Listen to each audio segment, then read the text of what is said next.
Welcome to part 2 of Exploring the Power of Line with this Rebelle Art School series. I'm Daniel Ibanez, and last time we covered contour.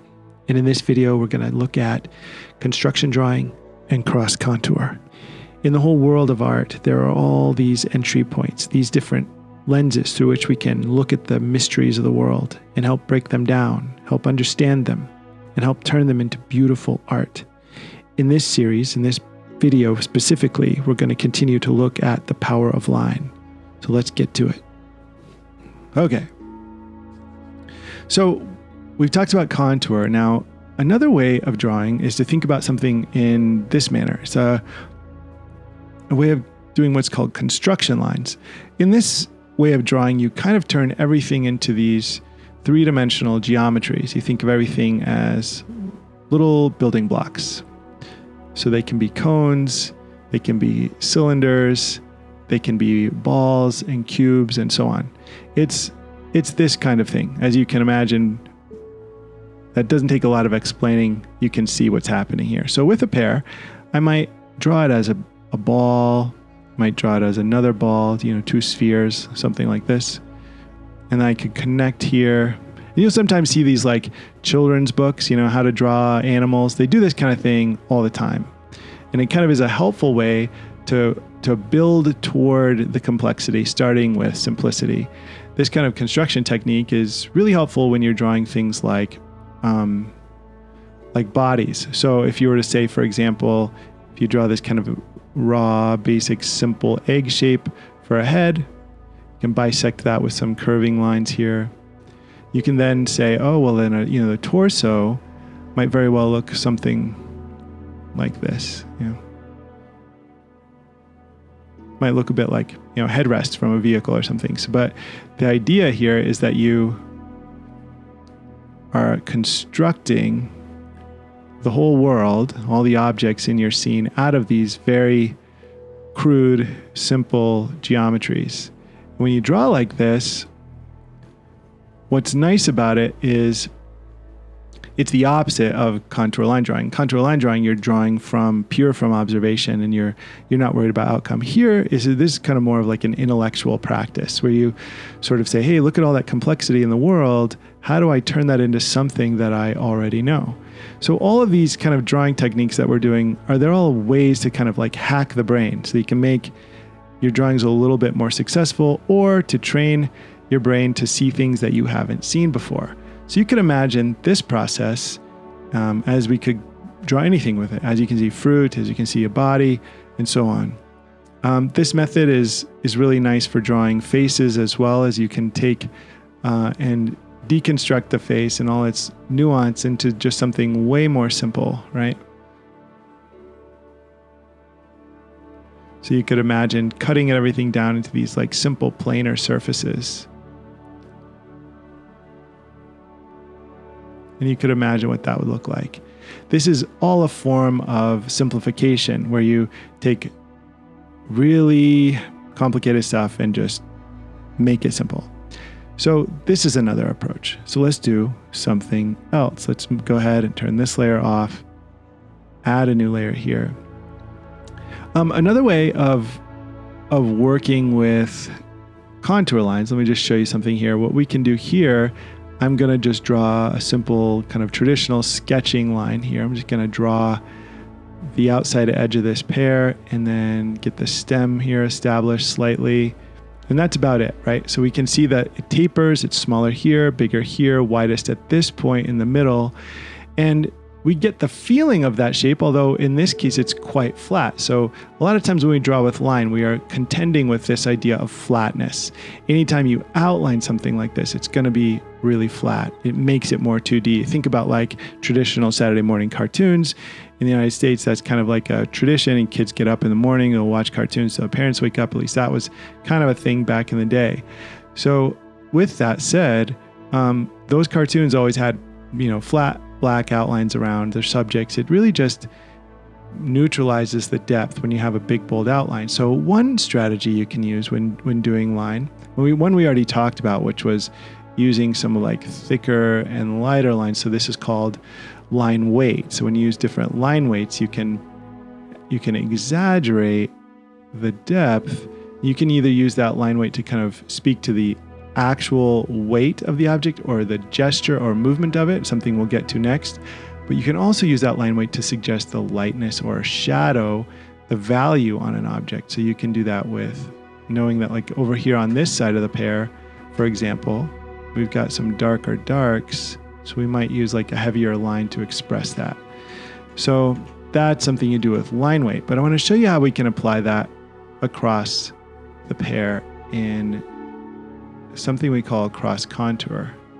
Cross contour is as if you could take that pair and draw, like say we cover the pair with lines like this. Like if I could draw with like a Sharpie over this pair, it's something very interesting would happen. Like let's imagine like if I've got a can of soup, right? Let's just say here's a can of soup. One thing that people will struggle with a lot of times when we're drawing like a can of soup is they'll draw the soup like this, or maybe a teacup on a tabletop. They'll draw the top knowing, this kind of ellipse as best they can. And then they'll oftentimes, kind of a new or unexperienced artist, they'll draw the bottom of the vessel like this, which makes no sense at all. But I think what's happening is their brain is telling them, hey, this is an object sitting on a flat table, right? So how can it be curved if it's on a flat surface? So what we have to do is we have to remind ourselves there's this thing called perspective. And if we can remember from that construction drawing technique, when you draw something in these very simple ways, we can refer back to the reality of like these simple geometries. And that we know very well that if you've got something that's below your eye line, that you're going to see a bigger ellipse down here, a smaller one up here, an even smaller one if you move up higher. If you were right at eye level, it would be flat. And then up here, you get it curving in the other direction, where we wouldn't see down into this top surface at all. You would just see the curvature of it as it's going away from you. And you would then therefore see like a little bit of the roundness of the bottom, right? But you get this idea that anything above eye level is going to curve in a different direction than it does below. So anytime you're drawing something like a curved object like this on a table, the top curvature is actually going to be less than the bottom curvature. So if we were to extrude this cylinder down, down, down, down, it would get more and more curved as it goes. And this is helpful because, as we draw things, they need to feel like they're in perspective. And this is important not just for like drawing a human's legs as they stand in our scene. It's important for drawing pillars that might be, holding up a patio or whatever. That any time we draw, knowing how perspective works is crucial. And we do a lot of this work in drawing. Now, why do we talk about those ellipses? Well, if you could imagine drawing a line of Sharpie around this can of soup, depending on the angle you're holding it, these curves are going to have like a different approach, right? If that can of soup is right at eye level, you're going to see these looking fairly flat. And as they get below your eye level, they're going to start to curve more and more and more and so on.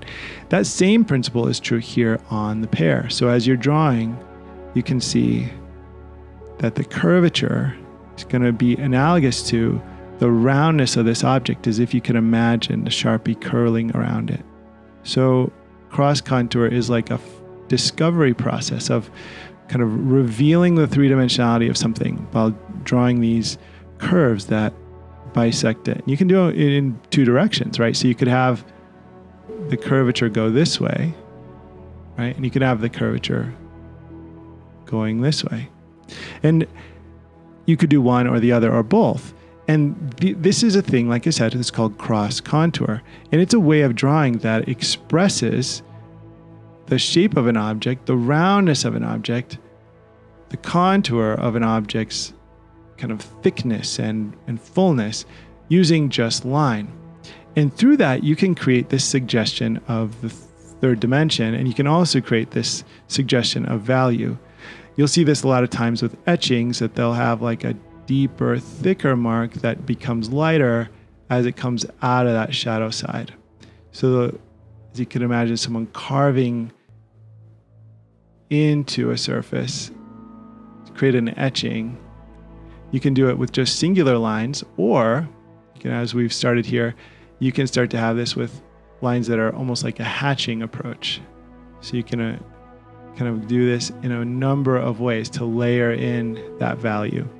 So it's kind of cool to think about. But you can do this, is called cross contour. So here we are, friends, in a 3D application where I made a little donut shape where I have all the things, highlights, shadows, cast shadows, and so on. But if I highlight or actually select the donut shape, you can see the contour. And then if I shift the display here, you can see the cross contour. I'm showing you the wireframe of the geometry.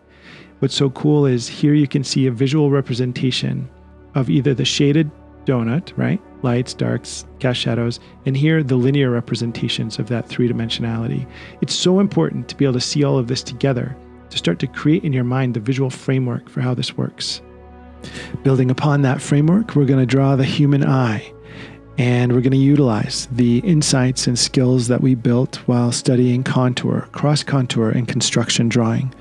Using all three together, we're going to get ourselves to a place that synthesizes those ideas and allows us to draw and therefore paint in ways that hopefully are a growth for us, showing our advancement in understanding the structures of the human face, the structures of the eye, the eyelid, the eyelashes, the cheekbones, and all of the little microstructures that make an eye look like a human eye. So at first I'm starting with contour, and I'm letting myself be immersed in the subject. I'm studying all of the nuance of the different line qualities, the spaces between, the curves and the angles, the edges and the softer parts. What's fun about drawing eyes is they're a pretty self-contained little unit, but they also have a ton of complexity. And something that will help us illuminate some of that complexity is cross contour. And just as we did in the exercises before this, I am trying to find the dimension, the three-dimensionality, the angles, the shape of the eye, the form of the eye, as I draw in the cross contour.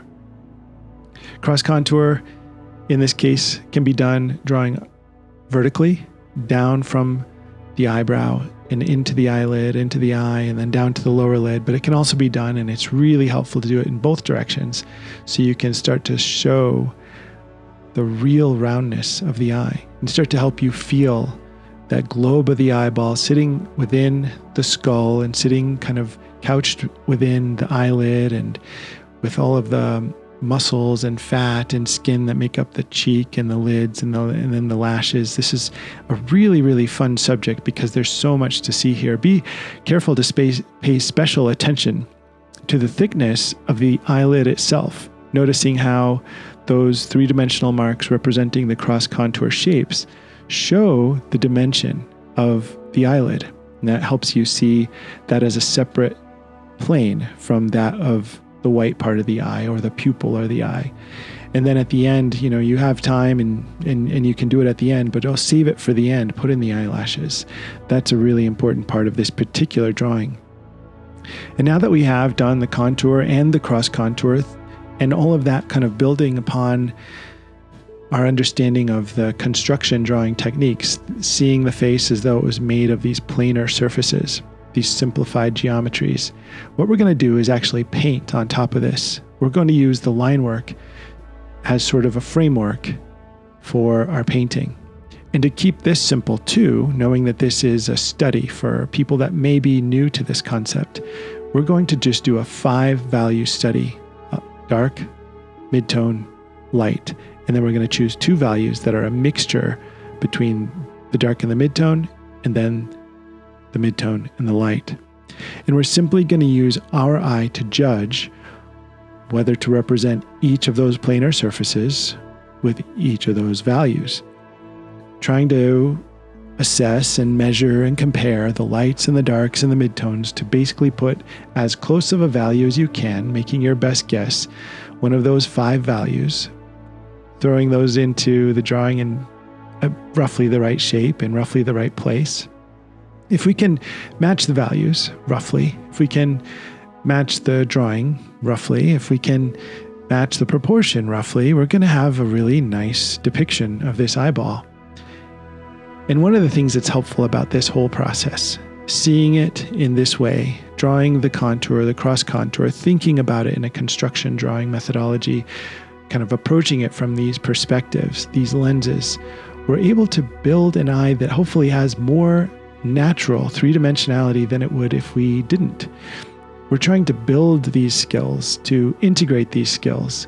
And when we get to a certain point, we have all of those values painted in, we can simply push 4 on the keyboard. And what that will do is turn our brush from a painting brush into a mixing brush.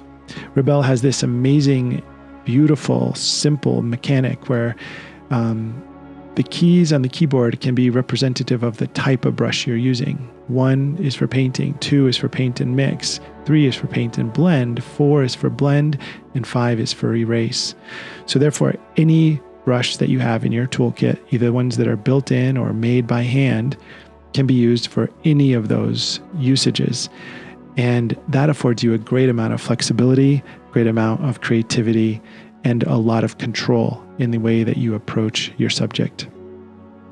So continue to develop this drawing by studying those 5 values and trying to represent which one should go in which place. When you get about to this point, you can see that it's pretty much done, and it's a fairly successful representation of the three-dimensionality of the eye. We can save these last few marks for the cherry on top, adding little bits of highlight and detail, making sure the edges are hard enough or soft enough, and we can kind of get to a point where we can feel happy about it. And we can see the fruit of our labor, studying the ways that line can help us understand structure, that the way that those structures can help us understand how the values are to work, and how then those values make the illusion of the three-dimensional form. But let's take this one step further and let's go ahead and explore color. So what I did is made one new layer, and I created that layer with a blend mode, as you can see here, the blend mode for color. And I'm simply color dropping from the reference image these mostly greenish tones, some pinkish tones too, and I'm representing the skin tones as they are in the picture. And what's cool about this particular blend mode, and blend modes are kind of like a magic tool when it comes to digital art, is it lets you add color to a black and white drawing. It lets you turn that color on and off since it's on a separate layer. It lets you explore different approaches without having to mess up the original layer. And I've left these all in distinct layers so that you can see how the line supports the value and the value supports the color. And we get to see this construction of a process that builds upon the skills that we've been working on. And you can see how all of these different entry points, they serve the same goal, which is to help us become a better artist, to see the world around us and make it more intelligible. And taking that now to the next logical conclusion, what I want to do here is just using the beautiful guides. They're like drawing guides. I put them in my reference here. Those are those little axis lines and angular lines that you see. With Rebelle, you have the ability to put down these linear guides to help you with your drawing. I don't usually use them, but I think they're wonderful for learning to draw, wonderful for beginning artists.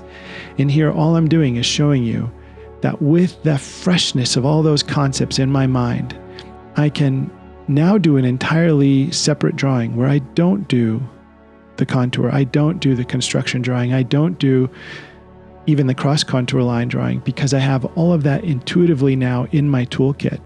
I'm seeing the eye in a three-dimensional way. I have done the work to remind myself of how the structure of the eye works. And now I can just get busy painting. And having done all that linear work, I can jump straight into the value. I can jump straight into the value with color. And so what I'm trying to show you here is how practicing your fundamentals, building through your use of line, understanding the three-dimensional shapes, working up through the values, it can help you become a better artist when working even without line, working even when you go directly to color, because you build these understandings, and those understandings stay fresh in your mind no matter the approach that you're taking. And that's the whole thing, right? Is to build the skills, to become fluent in the medium of painting, of drawing, of design, Whatever way you want to approach the work, you have that flexibility to do so because you have built the skills. So check out the website, check out the tutorials, check out the blogs, find all of these reference images, and give these projects a try. And make sure to get into the forums and let us know how it goes. And I'll try to be there too and give you the feedback that I can. Thank you so much for jumping in on this adventure with me, and happy painting.